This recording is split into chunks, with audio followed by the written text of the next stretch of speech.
kitchen. I'm Molly, and today I'm showing you how to make my easy sourdough hot dog buns. They're so simple. Let's go make them. If you're looking for a hot dog bun recipe that will replace those hot dog buns you buy at the grocery store, this is a recipe for you. I no longer buy any buns or bread items because I use my sourdough starter, which is why I'm sharing this recipe with you today. Before you begin this recipe, make sure your sourdough starter is fed and active and bubbly. So I like to feed it 4 to 12 hours before I get started.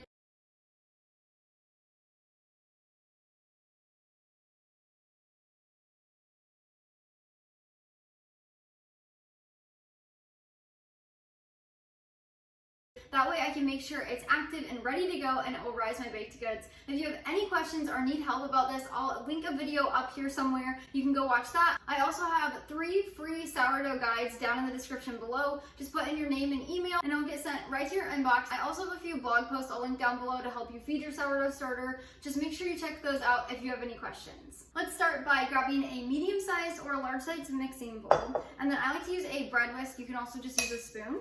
But we're first gonna add in half of a cup of fed sourdough starter. Next, we'll add in 3/4 of a cup of water, as well as 1 teaspoon of salt. I like to use sea salt. 3 tablespoons of avocado oil. You can also use melted butter if you prefer, as well as 2 teaspoons of raw honey. You can also use pure maple syrup if you want. Now we'll grab our bread whisk or your spoon, and we're gonna mix this together. It just makes it so easy to combine the sourdough starter with the wet ingredients before we add in the flour. Once your wet ingredients are mixed together, you're gonna grab 3 cups of all-purpose flour. I like to use an organic unbleached, but you can use any kind. And then we're going to mix this to combine.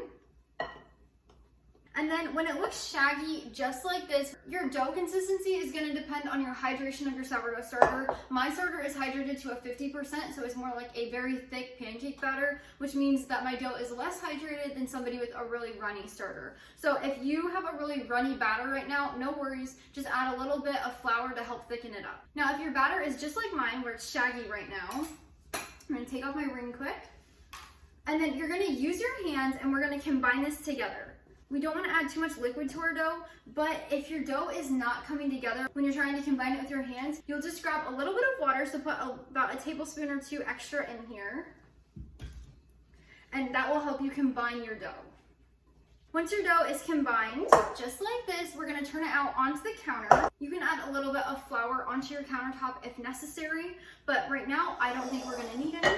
So now that our dough is combined, we are going to knead this by hand for about 3 minutes. Again, add a little bit of flour to your workspace if it begins to stick. You can also use an electric mixer and knead it with a dough hook for about 3 minutes either way. When I knead dough, what I like to do is I like to push and then fold it back and push again. And then by doing that, we're just strengthening all of that gluten, and that's the easiest way to knead. So just push, fold, push, fold. Once your dough has been kneaded for 3 minutes, you will grab your bowl that we mixed it in. You don't have to clean it if you don't want to. Some people say you have to, but I never do. And then you're just gonna stick your dough in there, and then we're going to cover it with saran wrap, a wet kitchen towel, so just get it wet, wring it out, and put it over it, or a lid. A lid's my favorite. And we're just going to place it on here, but we're only gonna shut 2 sides of the lid, so just like that. The other 2 are still open. You do not wanna make this airtight. You wanna let some airflow still in here. So if you're wrapping it with saran wrap, just do it loosely. Now we're gonna let our hot dog bun dough bulk ferment for about 10 to 12 hours until it doubles in size, and you'll see active air bubbles in there. If your dough has not doubled in size and it doesn't have air bubbles in it, you might have an issue with your sourdough starter strength, or you might just need to put your dough in a warmer area. Check the description down below for my helpful tips and tricks to help you troubleshoot and problem solve those issues. Now, right now it's about 11:30 a.m. The 10 hours will be about 9:30 tonight. I don't want to shape my sourdough hot dog buns at 9:30 at night and bake them and let them rise and everything. So instead what I do, and what you can do, after the 10 to 12 hour bulk ferment, you can just place this bowl in the refrigerator. So when you do that, just make sure you shut all the sides, make it airtight, put it in your refrigerator, and it can actually sit in there up to 48 hours, so 2 days. So that allows you to have time to make it ahead, or maybe you make this and it's done bulk fermenting, you don't have the time, you need to go run an errand, you need to go to bed, you need to go to work. Just pop it in the refrigerator, and then you have 48 hours until you need to get back to it. So tonight, after this is done bulk fermenting around 9:30, I'll stick it in the refrigerator. In the morning, I'll meet you back here and we'll continue this recipe.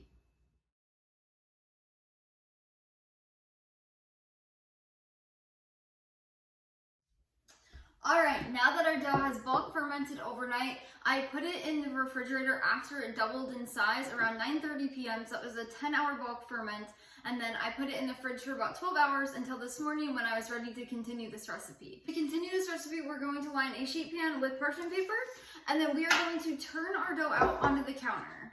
So we're going to get started by shaping it now. If you would like, you can add a little bit of flour to your countertop if it starts to stick, but you shouldn't have too many issues. Sprinkle it around. Now we are going to divide our dough into 6 even pieces. So you don't want to have one that's larger than the other. I just do this, I just eyeball it. You do not have to weigh them. So I like to just take a bench scraper and I divide it into 6 pieces. I like to score and then cut. That way I can make sure I can get 6 pieces out of the dough. If you put your dough in the refrigerator like I did, it's a little bit harder to cut. That is completely normal. There's nothing wrong. And then if one is a little bit smaller than, say, the biggest bun, you can just cut a little bit off and add it to make it the same size. Once your dough is divided into the 6 pieces, we are then going to roll each one into a 4 to 5 inch log, which is honestly about there.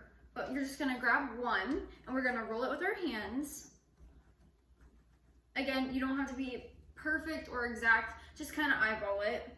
This is about a 4 to 5 inch log. And then they're gonna be pretty small now. That's exactly what you want when they rise in proof in this next step. This allows your buns to not be too thick with too much bread so you can actually enjoy your hot dog when you're eating it. So once you have one bun shaped, you're gonna grab your sheet pan and then you're gonna place your bun on there. I like to start on one end and then just repeat that with all of them until they're shaped. Now, when you put your next one on the sheet pan, you want it to just barely touch the other one. So I'll show you guys. So as you can see here, they're not exactly touching, but they are very close. That's exactly what you want, because when we're proofing and baking these, they're gonna kind of grow together, but you don't want them to be so close that they don't have room to expand. But when they bake together, it makes the inside soft, just like any kind of hot dog bun you would get in the grocery store that you can pull apart. That's exactly what we're making here. So this is what your pan is gonna look like once you have them all shaped. So just like this. And then we are going to grab a dry kitchen towel and we're gonna place it over our buns. And then let the sheet pan sit out on the countertop for 2 to 3 hours to proof. The buns will grow a little bit and get a little bit puffy. That's exactly what you want. If you have issues and your buns aren't doing anything, check out down below in the description of this video for some helpful tips and tricks in troubleshooting. I'll meet you back here in 2 to 3 hours once they're proofed.